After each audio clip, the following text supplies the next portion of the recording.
Kadang nanya lagi saudara, kenapa sih haram? Apa sebabnya? Belum kita tanya, Allah jawab, ba'duhum awliya'u ba'din. Sebagian mereka merupakan pelindung, penolong, pemimpin bagi sebagian yang lainnya. Isyaratun ilahiyah.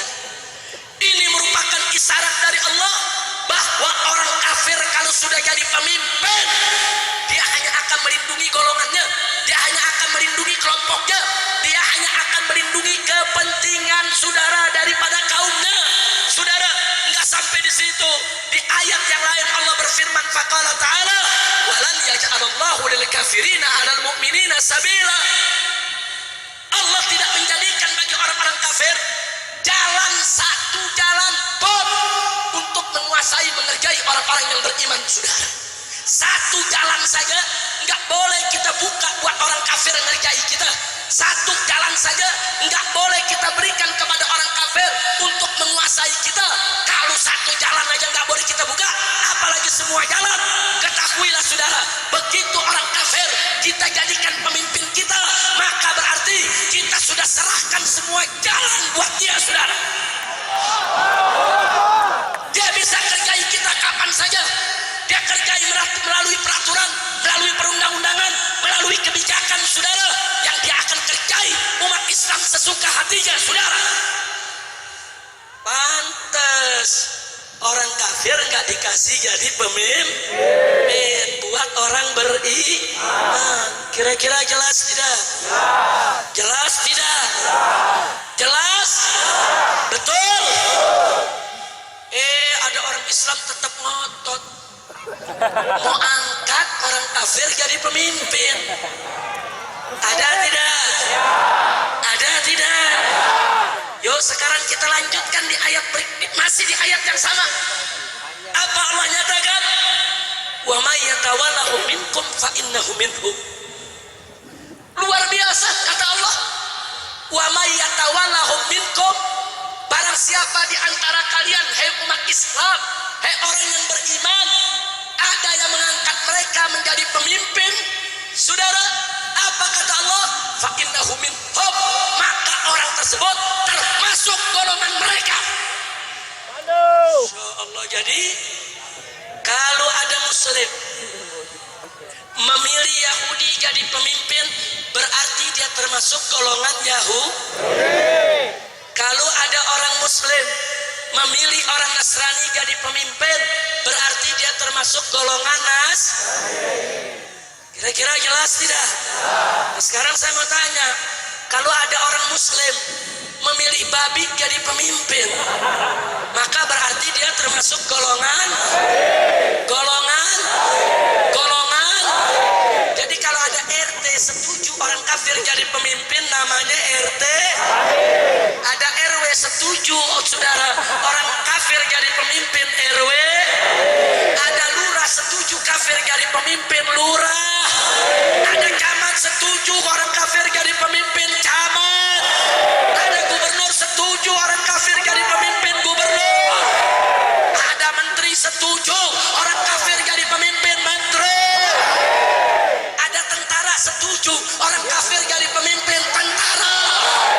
Ada polisi setuju orang kafir jadi pemimpin, polisi. Ada presiden melantik, saudara. Ada presiden melantik babi jadi pemimpin, presiden.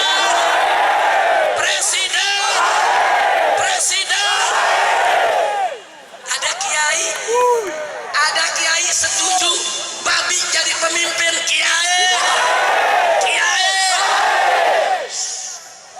Ada Habib setuju babi jadi pemimpin, Habib.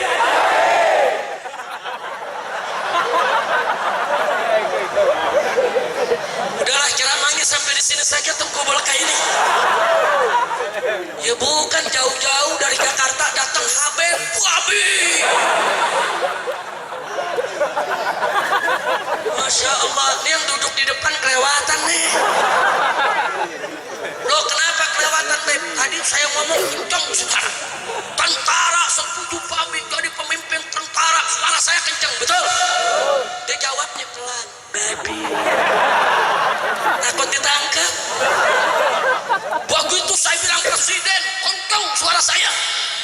presidennya melantik babi jadi pemimpin presiden, suaranya sambil lirik kanan kiri. Takbir.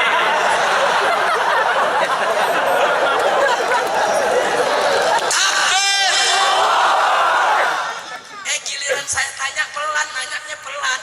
Habib yang setuju babi jadi pemimpin, Habib koncong jawabnya babi. Lu giliran ngatain Habib babi, berani lo. Allah, kacau tidak? Kacau tidak? Nah, tapi di sini para tuan guru, para tengku, para habib, para sayyid jangan tersinggung. Sengaja saya sebut kiai, tuan guru, habib supaya adil. Betul? Pertama supaya adil, kedua supaya selesai acara saya nggak ditangkap polisi. Loh kok begitu, Beb? Kalau saya nggak sebut kiai, saya nggak sebut habib, turun dari sini ditangkap sama polisi. Nanti polisi bilang, Pak Habib datang dulu ke kantor Polres. Wow. Ada apa, Pak? Habib sudah menghina pejabat. Wow. Dari RT sampai presiden semua dikatakan babi. Wow. Takbir. Ya, saya nggak bisa mengelak, saudara, kalau ditangkap. Tapi kalau saya sebut kiai sama Habib, saya bisa protes. Habib, ayo. Habib sudah menghina pejabat. Loh, kenapa, Pak? Tadi Habib bilang menteri, tentara, polisi, presiden semua kalau dukung babi jadi pemimpin adalah babi.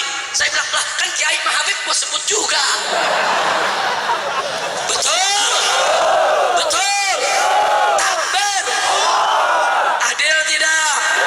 Adil tidak? Nah, jadi saudara, kalau saya mengatakan babi jangan dibilang Habib kasar. Saya nggak kasar. Allah yang berfirman, wa may yatawallahu minkum fa innahu. Itu firman siapa? Firman siapa? Allah yang kasih tahu kita, barang siapa yang mengangkat mereka jadi pemimpin, maka dia termasuk golongan mereka. Ayo jawab semua, saya mau tanya. Kalau ada muslim mengangkat Yahudi jadi pemimpin, berarti termasuk golongan Yahudi? Termasuk golongan? Termasuk golongan? Kalau ada muslim mengangkat Nasrani jadi pemimpin, berarti termasuk golongan termasuk golongan? Termasuk golongan? Kalau ada muslim mengangkat babi jadi pemimpin, termasuk golongan? Termasuk golongan? Ada dalil gak? Ada. Jadi jangan bilang Habib kasar. Bukan kasar, kita nyampein apa adanya. Betul?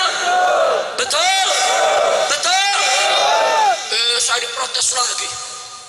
Kalau ada Habib, ada kiai membacakan surat Al-Ma'idah 51 di khutbah Jumat atau dalam masjid, dalam majelis, apa dibilang? Oh, Habib ini mempolitisasi masjid.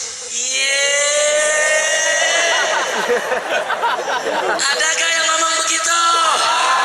Ada gak yang ngomong begitu? Mulutnya bau jigong. Ayo saya mau tanya semua, surat Al-Ma'idah ayat 51 firman siapa? Jawab yang kompak, firman siapa? Kalam siapa? Kalau begitu boleh gak dibaca di masjid? Boleh gak dibaca di khutbah?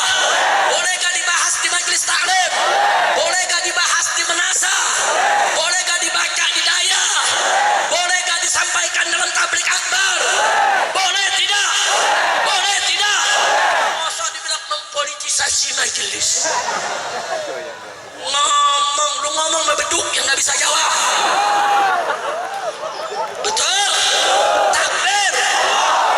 Nah, bukan kalau ngomong sama Habib, kalau tengku sama kiai, kita colok matanya. Seenaknya ngomong. Ini bukan politisasi masjid, bukan politisasi tabligh, bukan politisasi majelis. Ini menyampaikan firman Allah, menyampaikan ajaran agama supaya umat Islam tidak tertipu dan tidak terjebak. Betul? Siap terapkan surat Al-Ma'idah 51. Siap bela Al-Quran. Siap tegakkan Al-Quran. Takbir. Takbir. Alhamdulillah. Tadi Ahok, sekarang PKI. Lu banyak bener pesenannya loh. Ya bukan, kalau semua dibahas keramahnya sampai subuh. Masya Allah, lanjut. Lanjut. Lanjut. kembali kepada apa yang kita bahas tadi. Siap tegakkan hukum Allah? Siap tegakkan hukum Al-Quran? Baik, tancapkan baik-baik bahwa ayat suci akan selalu ada di atas ayat konstitusi. Betul? Mana lebih tinggi, konstitusi atau ayat suci? Mana lebih tinggi, konstitusi atau Al-Quran? Yakin? Percaya? Betul?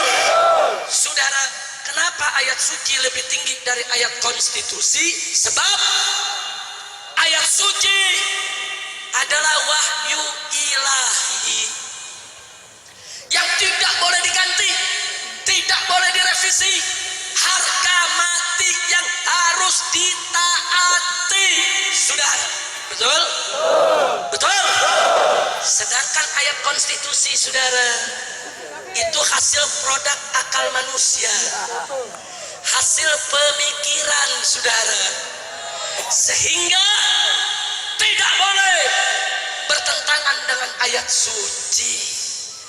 Ajaran Islam jelas, manakala konstitusi sejalan dengan ayat suci, tidak bertentangan dengan Al-Quran dan hadis Nabi, tidak bertentangan dengan hukum Allah dan Rasulnya, tidak bertentangan dengan syariat Islam, maka kita sebagai warga negara yang baik wajib tunduk patuh taat kepada konstitusi. Betul? Betul? Tapi manakala ayat konstitusi bertentangan dengan ayat suci, saudara, bertentangan dengan Al-Quran dan hadis Nabi, bertentangan dengan hukum Allah dan Rasulnya, bertentangan dengan syariat Islam, maka haram untuk kita taati, saudara. Haram. Nabi bersabda dalam hadisnya, saudara, la ta'ata li makhlukin fi maksiatil khaliq. Innamat ta'atu fil ma'ruf.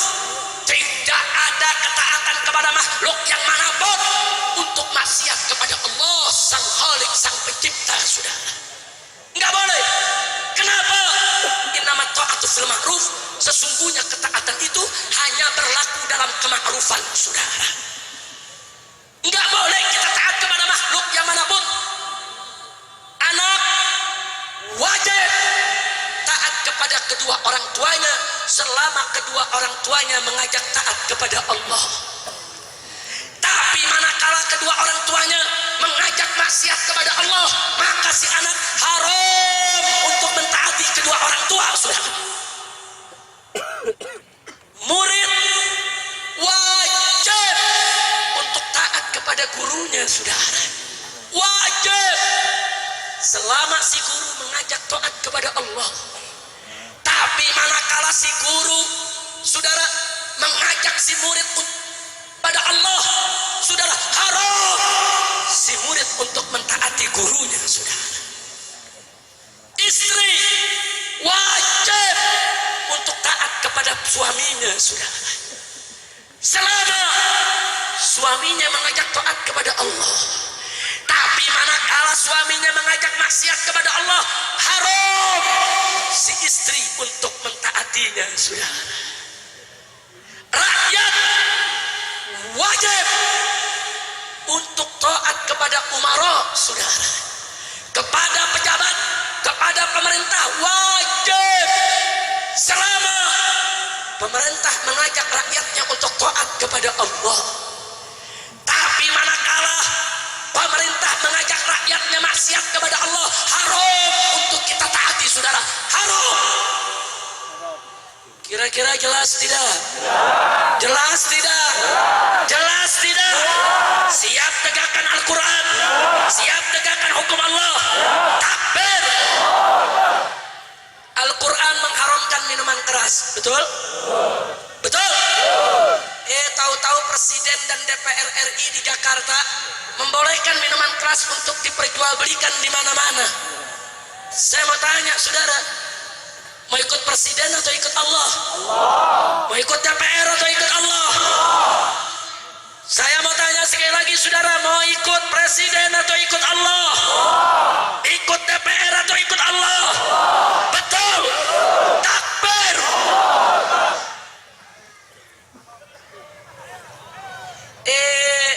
Saya ditakut-takutin. Habib Rizik kalau mengajak masyarakat tidak taat kepada presiden, Habib Rizik akan masuk penjara. Takut.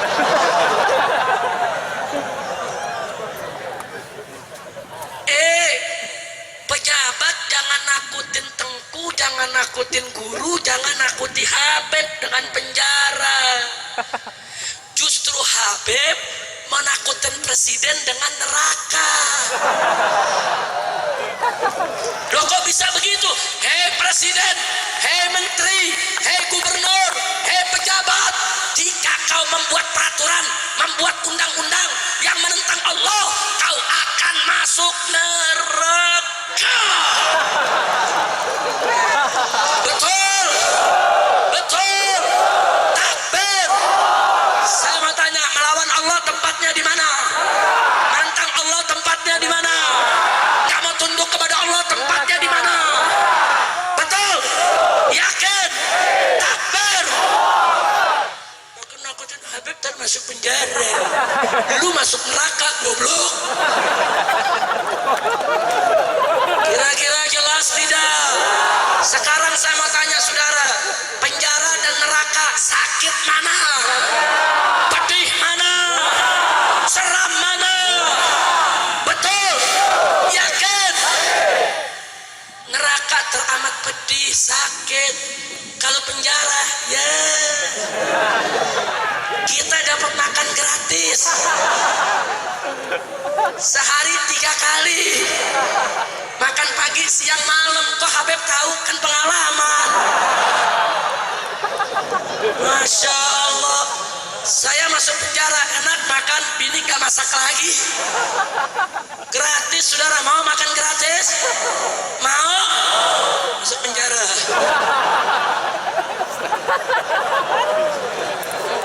Ya tapi masuk penjaranya jangan gara-gara maksiat, betul?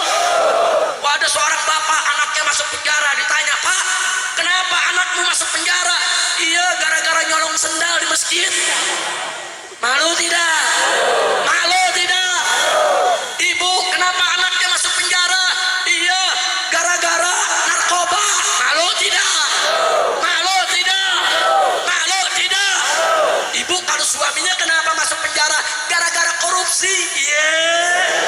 Malu tidak? Malu tidak? Ada Ustadz gadungan ditanya, kenapa masuk penjara? Habis perkosa santri. Ya. Kacau tidak? Malu tidak? Tapi kalau ditanya, hei, kenapa anakmu masuk penjara? Anakku masuk penjara karena bela Al-Quran. Bangga tidak? Bagus tidak? Kenapa anakmu masuk penjara? Anakku masuk penjara karena bela Allah dan Rasulnya. Bagus tidak? Bagus tidak? Kenapa anakmu masuk penjara? Anakku masuk penjara karena melawan judi dan minuman keras. Bagus tidak? Bagus tidak? Takbir. Banyak masuk penjara. Jadi kalau saya bilang masuk penjara, maksudnya berjuang, walaupun resikonya masuk penjara. Kira-kira jelas tidak? Jelas tidak? Saya tanya sekali lagi, siap bela Al-Quran? Siap bela Allah? Siap bela Rasul? Takbir. Itulah sebabnya saudara, kenapa kami menolak di Jakarta orang kafir jadi gubernur.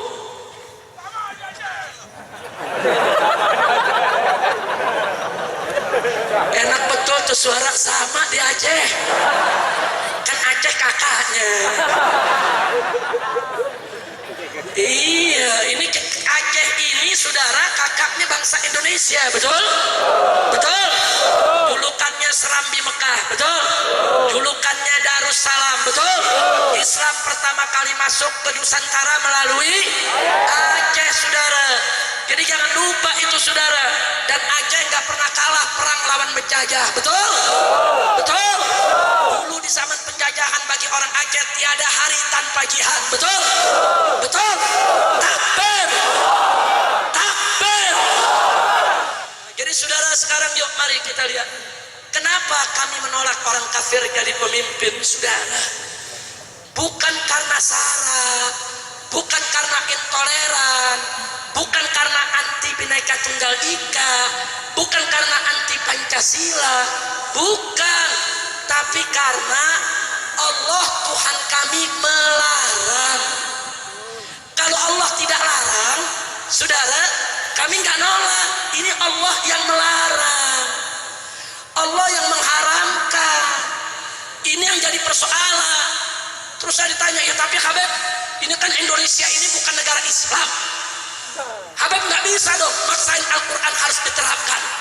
Saya jawab, iya, Indonesia memang bukan negara Islam, tapi kan Indonesia juga bukan negara setan. Betul? Betul? Loh, saya bisa buktikan, saudara. Pancasila sila pertama bunyinya ketuhanan yang maha. Ayo semua, apa bunyinya? Ketuhanan yang maha. Sekarang saya mau tanya, Tuhan yang Maha Esa itu siapa? Tuhan yang Maha Esa itu siapa? Tuhan yang Maha Esa itu siapa? Takbir. Jadi saudara, artinya kalau ketuhanan yang Maha Esa menjadi dasar negara, berarti Indonesia berdasarkan tauhid ketuhanan yang Maha Esa.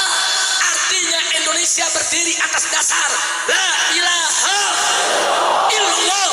Saudara, tunggu dulu. Indonesia memang bukan negara Islam, tapi segala perbuatan yang bertentangan dengan nilai-nilai luhur ketuhanan yang Maha Esa nggak boleh diizinkan di Indonesia, saudara. Nggak boleh. Satu, ada pemikiran bertentangan dengan ketuhanan yang Maha Esa, seperti pemikiran ateis, seperti pemikiran komunis yang tidak mengakui adanya Tuhan. Saya tanya saudara, sejalan tidak dengan nilai ketuhanan yang Maha Esa? Sejalan tidak? Sejalan tidak? Kalau begitu di Indonesia boleh diizinkan tidak? Boleh diizinkan tidak? Harus dilarang, saudara. Begitu juga saya mau tanya, pelacuran sesuai tidak dengan nilai luhur ketuhanan yang Maha Esa? Ayo, pelacuran sesuai tidak? Perjudian sesuai tidak? Korupsi sesuai tidak? Apapun yang tidak sesuai dengan nilai luhur hukum Tuhan yang Maha Esa, yaitu hukum Allah, tidak boleh ada di Republik ini, saudara. Dan ini konstitusional. Saya diprotes sama kawan-kawan di DPR, saudara. Anggota DPR galak bener, saudara. Apa kata anggota DPR? FPI, kalian harus tahu diri ya. Indonesia ini bukan negara Islam. Ini FPI dikit-dikit minta pabrik minuman keras ditutup, minta tempat pelacuran ditutup, minta tempat perjudian ditutup. Ini haram, itu nggak boleh. FPI mesti tahu diri, ini bukan negara Islam.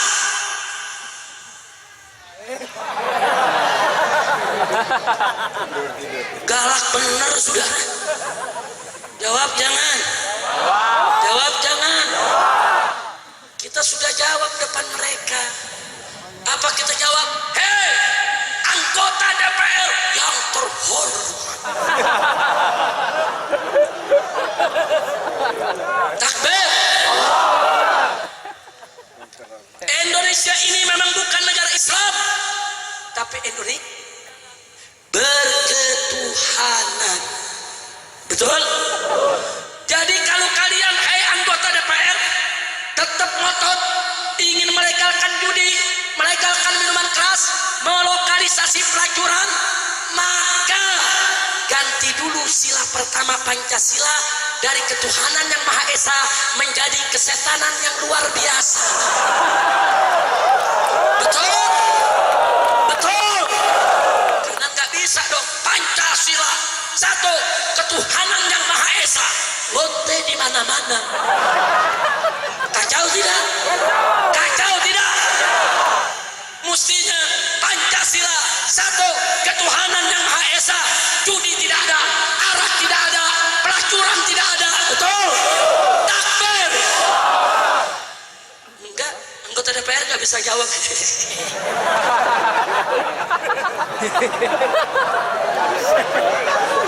Lanjut.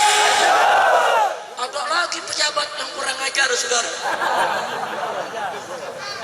Hus, lu mau bakar-bakar aja lu. Lu kira jagung? Lanjut. Lanjut. Ada pejabat ngomong begini, saudara. Habib Rizik. Pertama dia pura-pura puji FPI. Habib Rizik, saya senang dengan FPI. Berbunga-bunga. FPI itu bagus. Tempat pelacuran ditutup, tempat perjudian ditutup, tempat minuman keras ditutup. Bagus Habib. Tapi sayang, sejuta sayang, FPI kurang cerdas.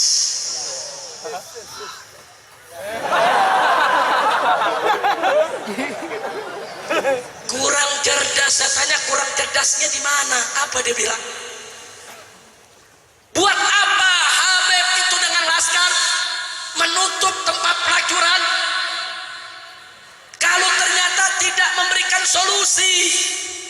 Mestinya habis ditutup itu tempat pelacuran, kumpulkan itu lonte-lontenya, kawinkan dengan laskar.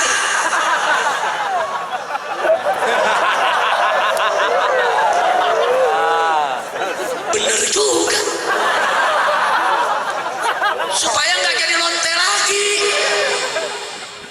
Atau Habib, kalau sudah tutup tempat pelacuran, kumpulkan itu pelacur, dididik dong, diberikan keterampilan, ajarkan mereka menjahit, ajarkan mereka itu memasak, ajarkan mereka itu berdagang. Setelah dididik, diajarkan, berikan modal supaya dia punya usaha yang halal di kemudian hari. Begitu dong, baru FPI cerdas.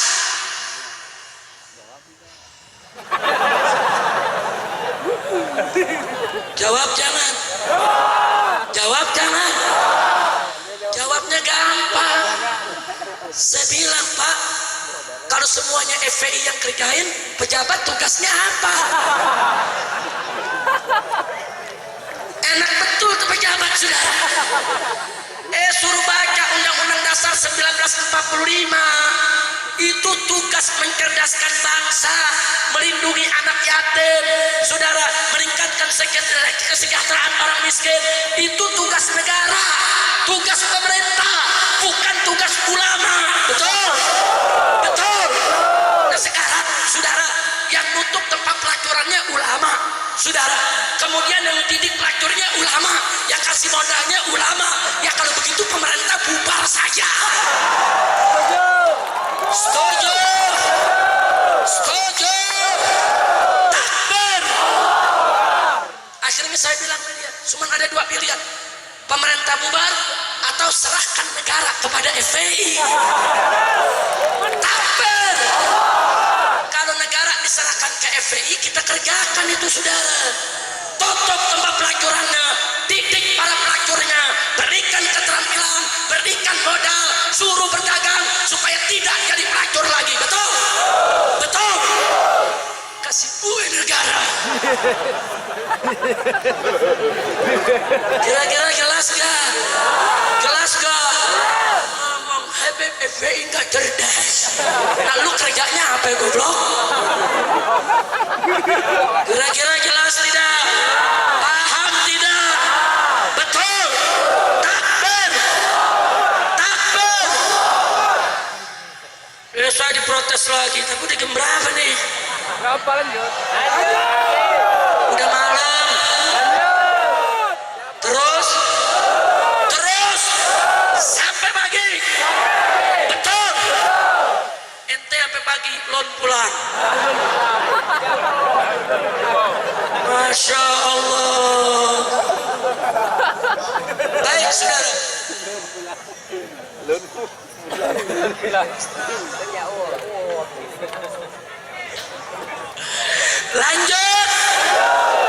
Lanjut Kiai.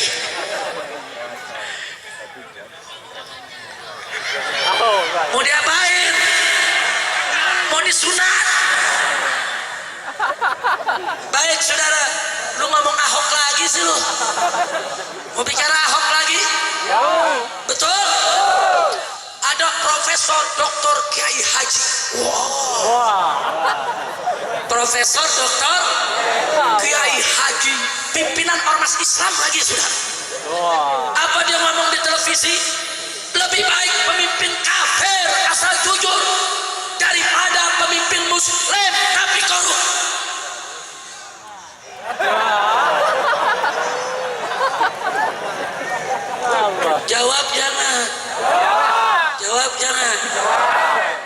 jawabnya? Tahun depan. Kan nanti kan katanya mau bikin acara lagi tahun depan kan? Tahun depan lagi dah. Udah capek. Lanjut. Mau tahu jawabannya? Panjang. Nggak apa-apa. Betul. Baik, saya persingkat aja. Ada 3 jawaban. Satu, pernyataan seperti tadi merupakan pernyataan yang sangat berbahaya. Kenapa? Karena mengandung unsur pendangkalan akidah. Kok bisa? Perhatikan. Kalau saat ini orang Islam ada mengatakan lebih baik pemimpin kafir asal jujur daripada pemimpin muslim tapi korup. Dia ulangi terus. Lebih baik pemimpin kafir asal jujur daripada pemimpin muslim tapi korup.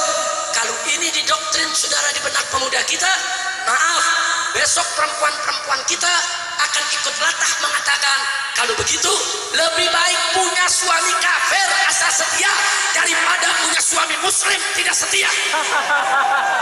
Bahaya tidak? Bahaya tidak? Bahaya tidak? Saudara, perempuan-perempuan muslimah kita haram untuk dikawinkan dengan laki-laki kafir. Haram, saudara, walaupun dia setia, walaupun dia kaya. Ini bukan urusan setia atau tidak setia. Ini bukan urusan kaya atau miskin. Ini urusan hukum Allah. Perempuan muslimah haram kawin dengan laki-laki kafir, saudara. Kira-kira jelas tidak? Jelas tidak? Ada yang lebih berbahaya. Kalau anak-anak muda kita mengatakan lebih baik pemimpin kafir asal jujur daripada pemimpin muslim tapi korup, saudara, besok anak muda kita akan mengatakan kalau begitu lebih baik jadi orang kafir asal kaya daripada jadi orang muslim tapi miskin. Saya tanya, bahaya tidak? Bahaya tidak? Bahaya tidak? Ini bukan soal miskin atau kaya, saudara. Ini persoalan akidah, saudara. Gak boleh akidah dijual, gak boleh akidah dirontokkan, saudara. Maka itu saya tanya, kalau gitu pertanyaan lebih baik pemimpin kafir asal jujur daripada pemimpin muslim tapi korup, bahaya tidak? Bahaya tidak? Kalau begitu terima atau tolak? Biarkan atau lawan? Takbir. Yang kedua, saudara, yuk mari kita lihat. Itu pernyataan seperti tadi. Lebih baik pemimpin kafir asal jujur, cerdas, rajin daripada pemimpin muslim tapi korup, bodoh, pemalas. Saudara, pernyataan ini sangat berbahaya karena mengandung, saudara, mengandung pembodohan umat. Kenapa bisa pembodohan umat? Saudara, ini kalimat nggak mungkin keluar kecuali dari orang kafir yang bukut, yang hikit, saudara, yang benci kepada Islam, atau dari orang munafik yang khianat kepada Islam. Nggak keluar itu kalimat, saudara. Kenapa? Mari kita lihat, saudara. Dia katakan lebih baik pemimpin kafir asal jujur, adil, cerdas, rajin, cerdas. Buat si kafir dia kasih sifat yang bagus-bagus, saudara. Lebih baik pemimpin kafir jujur, cerdas, rajin. Buat si kafir dikasih sifat bagus-bagus, jujur, cerdas, rajin, daripada pemimpin muslim tapi korup, bodoh, pemalas. Giliran buat si muslim dikasih sifat yang jelek-jelek, saudara. Bodoh lah, korup lah, pemalas lah, kurang ajar. Dan saudara, kalimat ini berbahaya. Kenapa? Dia ingin memberikan kesan kepada masyarakat, kepada publik, seolah-olah pemimpin kafir bagus semua, seolah-olah pemimpin muslim jelek semua, kurang ajar. Maka itu saya mau tanya semua, jawab yang kompak, saudara. Pemimpin muslim di negeri kita yang bagus banyak tidak?